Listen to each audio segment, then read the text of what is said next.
흑바숑의 세상 답사기. 네. 아유 감사합니다. 일부 이거 아마 되게 반복해서 들어보시면 굉장히 큰 도움이 되실 것 같습니다.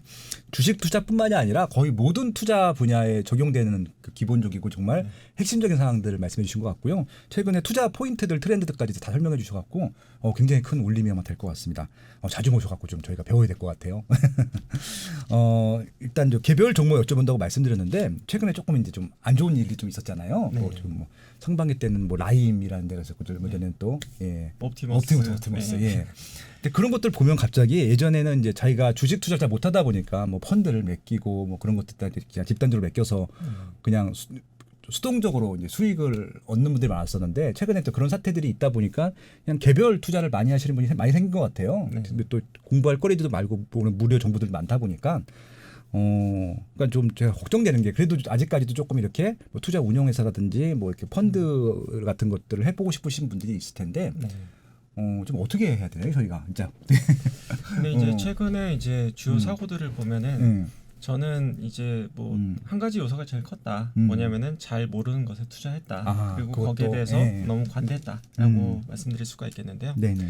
뭐 예를 들어서 이제 부동산을 투자한다고 하더라도, 그러니까 저희가 이제 우리나라에서 투자하더라도 이제 사기를 당한 경우가 많지 않습니까? 그렇죠. 예를 들어서 가봤더니 도로가 안 나 있고 막 섬이 맹지야 있고 막 이런 경우가 있을 수 네, 갔더니 있습니다. 하천이야 이런 것도 진짜 있어요. 맞습니다. 네. 예. 근데 그게 이제 해외에서 발생하고 있다라고 봐주시면 될 것 같습니다. 뭐냐면은 우리나라가 이제 해외 투자가 이렇게 그 역사가 그렇게 오래되진 않았습니다. 그리고 이제 우리가 이제 해외 같은 경우에는 국내도 사실 잘 모르는데 그렇죠. 알기 힘든 부분들이 있거든요. 근데 이제 최근에 이제 급격하게 성장했던 거를 보면은 뭐 해외 대체 투자라는 부분이 가장 컸던 것 같습니다. 네네네. 이제 국내 부분도 있긴 하지만, 네. 근데 이제 뭐 예를 들어서 이제 이건 그냥 단순히 예를 들겠습니다. 뭐 예를 들어서 파리에 어떤 건물이 있다. 네. 근데 여기에 투자한다라고 했을 때 사실 이제 우리가 이제 투자 심사역들이 가서 투자 심사를 하는 거는 국내하고 프로세스가 똑같습니다.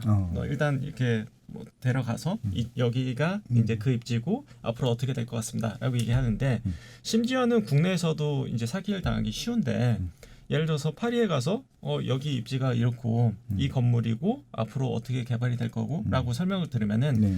제가 검증할 수 있는 방법이 사실 없는 거죠. 모르죠. 진짜 네. 나라 사정도 네. 모르고 진짜. 국내야 차라리 이제 복덕방에 가서 실제로 여기 수요가 있느냐, 혹은 뭐 이제 정부 기관에 전화해서 실제로 그 개발 계획이 있느냐, 뭐 이런 식의 어떤 확인 과정이 가능할 수는 있겠지만 네. 심지어는 이 문서가 실제인지 조작된 건지도 사실 알 수가 없고, 그리고 그쪽에서 얘기하는 부분들이 사실 이제 개발 계획이나 이런 것들이 실제로 이루어지는지 지연될 가능성은 없는지 이런 부분들에 대한 검증이 매우 어렵다라는 부분이죠. 네. 네, 그래서 최근에 이제 일어났던 사건들 보면은 결국에는 잘 모르는 부분에 대해서 추가 이루어졌고 또 한 가지는 좀 과도한 욕심으로 이제 캐파 이상으로 돈을 좀 받았다. 뭐 이 두 가지가 가장 좀 많이 적용이 되지 않았나 이런 생각이 들고 있습니다. 근데 그 나라에서 좀 그거 어떻게 좀 그런 거 못 팔게 해야 되는 거 아니에요?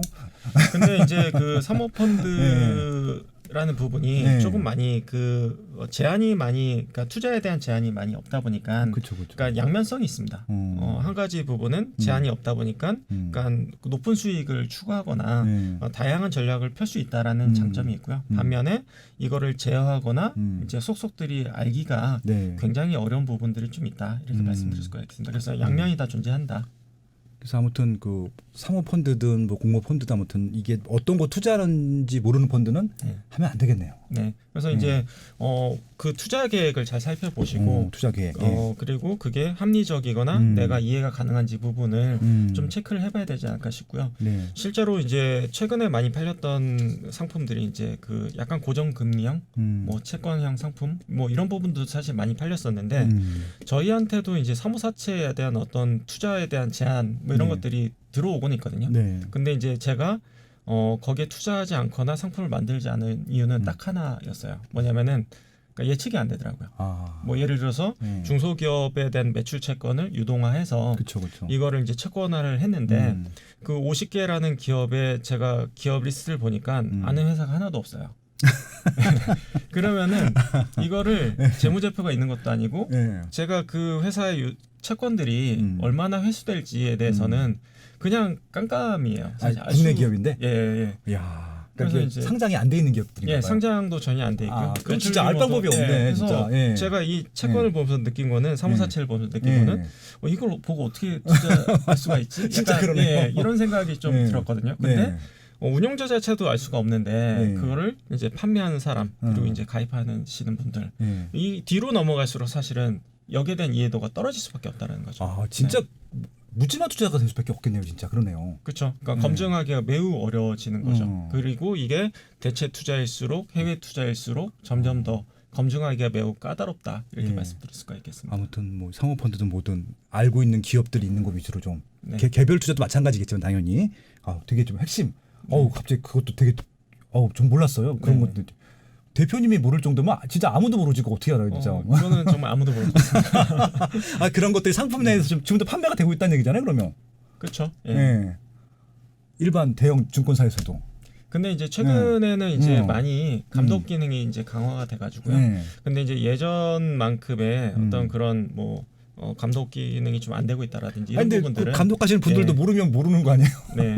근데 이제 거기에 대한 뭐 안전장치가 달려 있는 경우도 있긴 합니다. 근데 다만 이제 본질적으로 봤을 때는 예측하기가 매우 까다롭거나 어려운 부분도 존재하는 것 같다. 이렇게 말씀드릴 수 있습니다. 안전장치가 있어도 수익을 보존해 주지는 않을 거 아니에요? 채권이고 주식은. 네, 완전히 보존해 줄 수는 없습니다. 네. 알겠습니다.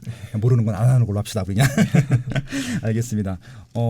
어저께인가 네이버 실적 발표를 했는데 뭐 예상대로 많이 나왔다. 그래서 미리 선반영됐기 때문에 주식이 많이 올라가진 않았지만 뭐 그런 얘기 들었던 것 같고. 네이버가 뭐 계속 승승장구했는데 최근 몇 개월 동안은 카카오가 그냥 거의 막 치고 올라가고 막 그랬었잖아요. 일단 그래서 이제 네이버랑 카카오 최근에 많이 투자하신 분들 제 주변에 많고 계속 이제 평생 갖고 가겠다 뭐 이러신 분들이 많은 것 같아요. 근데 이제 뭐 솔직히 네이버 카카오는 다 아는 종목이긴 한데 그들이 어떻게 돈을 버는지 솔직히 잘 모르겠어요. 이런 좀 네이버 카카오 같은 주식들 뭐 어떻게 생각하시나요? 성장주라고 할 수 있나요, 이것들이? 뭐 명확하게 성장주라고 분류할 수 있는 종목들이고요. 근데 이제 저는 이게 이제 투자 성향의 어떤 투자 성향이나 이제 판단의 문제라고 생각을 합니다. 뭐냐면은 예를 들어서 나는 이제 부동산을 빗대서 얘기를 드리면은 나는 이제 교육이 별로 필요 없고 뭐 약간 뭐 출퇴근의 용이성이라든지 뭐 이제 그 편의 시설이라든지 이런 부분들이 잘 갖춰지면 된다라고 하면은 저는 그 가장 고를 수 있는 지역 중에 하나가 이제 마포라고 생각을 하거든요. 그렇죠. 뭐 교통의 아주 중심지죠. 그래서 이제 그 마포를 고를 수가 있겠고, 뭐 또 한 가지 분류 같은 경우에는 아니다. 나는 이제 자식 교육도 시켜야 되겠고, 그리고 인프라가 더 갖춰져 있고 주변 환경이 더 깨끗했으면 좋겠다라고 하면은 사실 강남 아파트를 갈 수도 있는 거지 않습니까? 뭐 대치동 가야죠. 뭐. 네, 그렇죠. 그리고 이제 또 한 가지 분류는 아니다. 나는 정말 하이엔드급으로 가야 된다. 정말 쾌적해야 되고 이제 한강 뷰도 있어야 되고 정말 쾌적한 그러니까 누구라도 가고 싶은데 가야 된다라고 생각하시는 분들이 있을 거지 않습니까? 그러면은 다양한 분류들이 존재한다는 거죠. 그래서 앞서 말씀드렸던 이제 마포 아파트 같은 경우에는 저는 이제 빗대서 말씀드릴 수 있는 거는 이제 삼성전자. 야. 왜냐면은 이제 가격으로 따지면은 이제 12억에서 한 15억 정도. 그래서 이제 삼성전자 PR이 12배에서 15배 정도가 되거든요. 진짜 맞그래요? 재밌다 이거. 그래서 이제 약간 삼성전자 같은 느낌. 그러니까 삼성전자를 투자하시는 분들은 어떻게 보면 좀 마포의 아파트를 투자하시는 분들 이렇게 생각하실 수가 있을 것 같고요.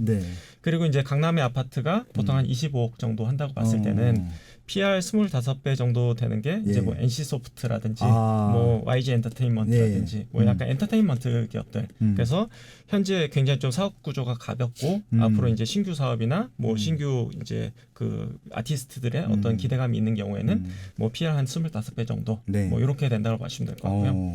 그리고 마지막으로 말씀드렸던 뭐 굉장히 난 무조건 다 좋아야 돼. 뭐 한강뷰가 보여야 돼. 그리고 뭐 펜트하우스여야 돼. 그러면 이제 한 50억짜리 아파트라고 봤을 때는 PR 50배짜리가 카카오 네이버라고 봐주시면 될 것 같습니다. 굉장히 높네요, 이거. 이 폰만 보면은 좀 후덜덜한 것 같기도 하긴 한데. 맞습니다. 그래서 이거는 사실 이제 선택의 문제인 것 같습니다. 이제 뭐 나는 비싼 게 싫다. 그래서 이제 저 같은 경우에는 사실은 강남에 50억짜리 아파트를 못 살 것 같거든요. 근데 나는 정말 최고를 원한다. 최고가 더 갈 거다라고 생각하시는 분들은 살 수 있다라는 거죠. 그래서 이제 거기에 해당되는 분들이 이제 카카오, 네이버라고 볼 수가 있겠고요. 실제로 굉장히 좋습니다. 이제 상황 자체가 굉장히 좀 좋은 게 기존 사업이 탄탄할 뿐만 아니라 뭐 유통이라든지 금융이라든지 이런 부분들에 어떤 그 향후 5년, 10년간을 봤을 때 네이버랑 카카오가 가져갈 부분들이 굉장히 많다라고 생각하시면 될 것 같고요. 다만 거기에 합당하게 엄청난 가치를 받고 있다. 이렇게 봐주시면 될 것 같습니다. 그러니까 이게 사람들이 다 알고 좋은 거 다 아는 종목들은 다 비싸긴 하더라고요. 네, 다 반영돼 있으니까. 네. 야, 근데 삼성전자, 이거 NC소프트 아까 그 뭐 YG 엔터테인먼트 때문에 네이버 카카오 딱 그렇게 비교하니까 한 번에 이해가 됐어요. 네. 야, 너무 좋네. 근데 이제 다만 저는 한 가지 조심스럽게 보는 부분은 그러니까 누구나 다 아는 종목이 됐을 때는 좀 조심할 필요는 있다. 왜냐하면은 그만큼 투자한 사람도 많다는 거고 거기에 대해서 그러니까 모르는 사람들이 없을 정도로 다 안다라는 거는 사실 이제 저평가되어 있을 확률이 좀 낮다라고 볼 수가 있을 것 같거든요. 근데 만약에 네이버 카카오를 가지고 5년, 10년 나는 들고 가겠다. 얘네 이 두 가지 회사가 뭐 유통이 됐든 금융이 됐든 넘버원이 될 거고 이 시장을 다 먹을 것 같다라고 하면은 저는 투자를 해도 된다. 근데 다만 그 부분에 대한 어떤 불확실성을 안고 가기 싫거나 현재 가격이 상당 부분 반영되었다고 생각하는 투자자가 있다고 하면은 조금 투자를 좀 조심해야 될 수도 있다. 이렇게 말씀드릴 수가 있겠습니다. 성향의 문제일 수도 있겠네요. 그렇죠? 네. 네, 알겠습니다. 해외 주식도 좀 하시나요 혹시? 해외 주식은 저는 현재는 안 하고 있고요. 왜냐하면은 국내 기업만 보기에도 저는 굉장히 좀 하루 종일 해도 국내 기업도 조차도 다 볼 수는 없거든요.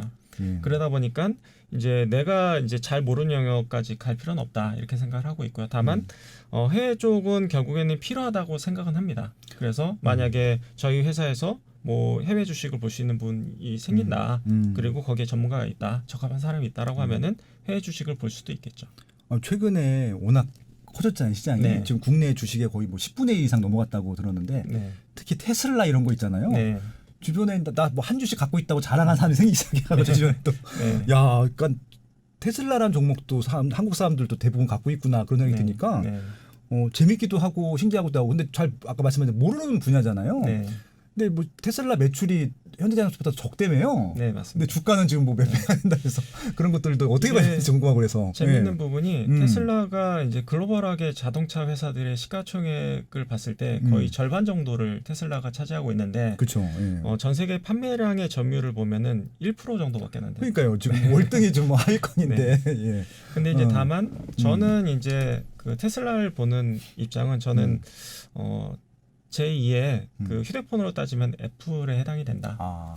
왜냐하면은 애플은 이제 처음으로 이제 스마트폰이라는 부분을 사실 그런 개념을 만들어냈고 그 시장을 개척을 했듯이 테슬라는 현재만 딱 잘라놓고 보면은 압도적인 전기차의 1위 업체이고요. 그리고 뭐 이제 자율주행이라든지 이런 부분에 있어서 그러니까 압도적으로 넘버원입니다. 그래서 그 부분은 이제 확실하기 때문에 거기에 이제 해당하는 가치를 받고는 있는데, 근데 그 부분이 미래 가치를 너무 많이 땡겨왔다라는 생각은 좀 드는 것 같습니다. 이제 그 부분은 좀 조심스럽게 이제는 이제 아까도 이제 말씀드렸듯이 누구나 다 아는 종목이라고 했을 때는 그때부터는 묘하게 이제 그 향후 주가 수익률이 약간 둔화되는 부분들이 좀 존재하거든요. 그리고 이제 최근에 어떤 분위기 자체는 미국 경제가 그렇게 뭐 탄탄하지 못한 부분도 있을 수 있을 것 같고, 그리고 이제 환율 문제라든지 이런 부분들이 뭐 어떻게 흘러가냐에 따라서 향후의 수익률은 많이 달라질 수 있을 것 같습니다. 그래서 지금 구간부터는 조금 조심할 필요는 있지 않을까라는 생각이 듭니다. 알겠습니다. 지금 뭐 애플 말씀해 주셔서 이제 또 오늘 아침에 뉴스를 봤더니 애플이 이제 액면분할 4분의 1로 하겠다. 뉴스가 나왔더라고요. 지금 뭐 한 $390 되는데 한 $100 미만으로 하겠다라고 하는데 이게 국내 주식도 마찬가지일 것 같은데 가끔 가다가 이제 액면 분할하는 기업들이 있어요. 삼성전자도 그 막 200만 원 넘다가 갑자기 5만 원으로 줄였잖아요. 그러면 보통 통상적으로 좀 이렇게 어떻게 거래가 더 많이 되니까 올라가게 되나요? 아니면 뭐 상관이 없나요? 어떻게 보면 될까요? 근데 이제 뭐 한 가지 수급적으로 긍정적인 부분은 이제 주당 예를 들어서 이제 200만 원일 때는 개인들이 그러니까 예를 들어서 내 투자 자금이 150만 원이다. 그러면 못 사는 거죠. 맞아. 못 사죠. 그런 수요가 들어올 수 있다라는 부분은 긍정적인 수급 때문에 수급적으로는. 근데 다만 이제 펀더멘털적인 측면에서 봤을 그런 때는 측면에서 봤을 땐 동일합니다. 동일하잖아요. 달라지는 건 없죠. 아무런 변화가 없습니다. 그냥 단순히 주식 가격이 떨어지고 주식 수가 증가하고 실제 가치 자체는 이제 동일한 부분이 있기 때문에 네. 다만 이제 신규 어떤 투자자들을 조금 유치할 수 있다는 부분은 뭐 수급적으로는 약간 긍정적인 부분도 존재하는 것 같다. 네. 말씀드릴 수가 아니 있습니다. 개인적으로 전 F를 좋아했어가지고 네. 그동안 비싸서 안 샀었는데 네. 액면보다 나면 한 주라도 사볼까 뭐 그런 생각이 살짝 들어가지고. 네. 근데 이제 저는 이제 그것도 뭐 가능하다. 뭐냐면은 그러니까 저는 주식도 약간 저축하듯이 투자를 했으면 좋겠다는 생각이 있거든요. 만약에 예, 이제 관심 있는 정식으로? 기업이다. 그러면은 뭐 예를 들어서 테슬라 차를 못 사도 네. 그냥 주식은 한 주 정도 살 수가 있는 그렇죠, 거죠. 그렇죠. 예. 그래서 그런 관점으로 약간 저축 관념 그리고 이게 소비가 아니라 네. 정말 그냥 주식으로 소비를 하는 거죠. 네. 예, 그냥 명품백을 사는 게 아니라 명품 회사를 사고 그 돈으로 네. 그런다고 하면은 저는 그건 괜찮다 이렇게 생각하고 있습니다. 알겠습니다. 그리고 이제 최근에 또 급 관심이 생긴 게 공모주예요. 네. 뭐 아시겠지, 뭐 일반 방송 듣는 분도 아시겠지만 SK 바이오팜이라고 네. 29조가 모였다 그랬나요? 네. 그때 어마어마한 한번. 돈이 예. 모였습니다. 네. 예, 근데 이제 저 그거 보면서 생각이 좀 이렇게 저는 막 좀 헷갈리긴 하더라고요. 네. 실질적으로 지금 가치는 그게 당연히 안 될 텐데 네. 미래 가치를 보고 샀을 텐데 일단 이 공모주에 대해서 우리가 어떤 생각을 갖고 좀 보면 되는지에 대해서 좀 조언해 주시면 좋을 것 같아요. 근데 일단은 첫 번째 기본적으로는 이제 다른 주식을 보는 거와 똑같다. 결국에는 그 회사의 가치와 펀더멘탈을 보고 이제 판단을 해야 되는 부분이 첫 번째가 하나가 있을 것 같고요. 예. 근데 이제 SK 바이오팜이 이제 이 정도로 핫했던 이유는 저는 이제 두 가지라고 생각하는데요.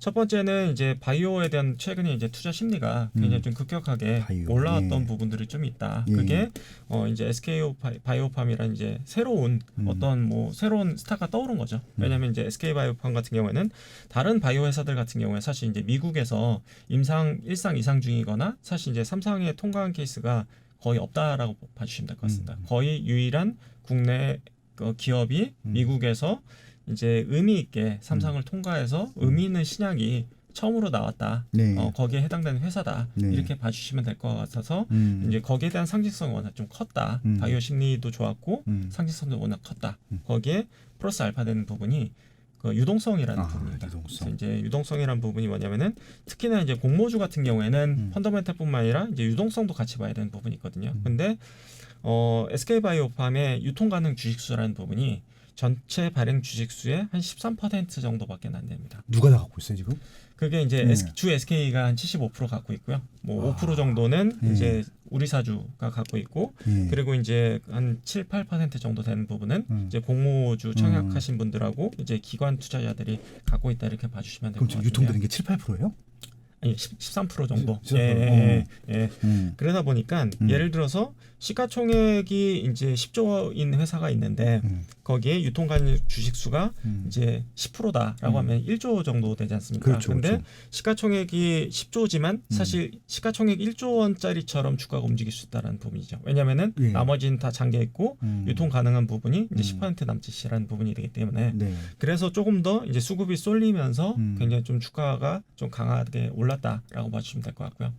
그래서 이제 공모주는 사실 이제 플러스 하나가 더 필요한 거죠. 사실 이제 기업에 대한 미래에 대한 펀더멘털도 중요하지만 사실 이제 수급적이라는 부분도 분석이 필요하고 그러네요. 그에 따른 이제 투자가 필요하다. 예. 그래서 이제 반대 케이스도 사실 존재합니다.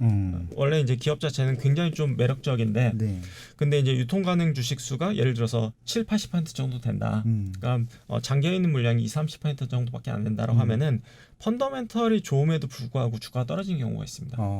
그래서 이제 요 전략은 이제 IPO에는 이 수급이라는 부분이 굉장히 좀 한 가지 플러스 돼야 되는 부분이 있고요. 그래서 예를 들어서 SK 바이오팜처럼 이제 주가 뭐 펀더멘털도 나쁘진 않은데 이제 수급적으로도 좋다라고 하면은 청약에 들어가야 되는 부분이고요. 네. 근데 반대로 회사는 괜찮은데 수급적으로 많이 이제 물량이 많이 나올 수 있는 부분이 있다 보니 이제 상장 이후에 주가 좀 빠질 수 있을 것 같다라고 하는 경우가 있다고 하면은 청약을 들어가는 게 아니라 이제 청약이 되고 상장이 된 이후에 주가가 떨어지면은 떨어지면서, 예. 예, 그때 매수를 해야 되는. 소위 말하는 급매물. 네.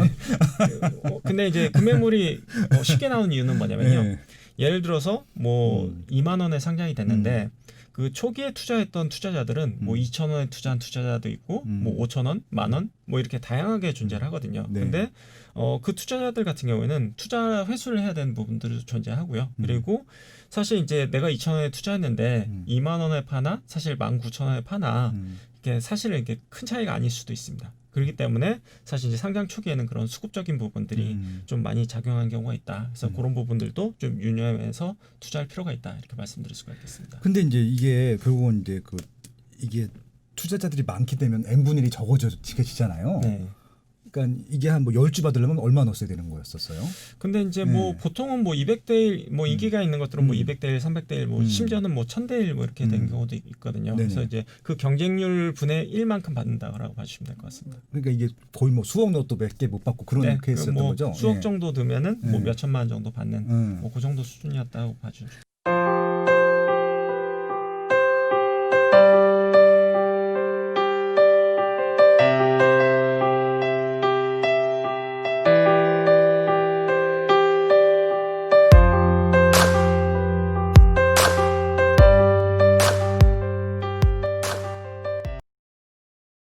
강력하고 즉각적인 조치를 이어나가겠다는 것을 이번에는 곧바로 집값이 오르는 상황이 연출되고 있습니다. 이른바 초양극화 현상이 우려된다는 겁니다. 초강력 규제와 부동산의 양극화 시대, 사야 할 부동산은 더 명확해지고 있다. 부동산 매매의 입지 선정과 돈 버는 핵심 입지 20곳을 완벽 분석한 이제부터는 오를 곳만 오른다. 인터넷 교보문고에서 이제부터는 오를 곳만 오른다를 검색하세요.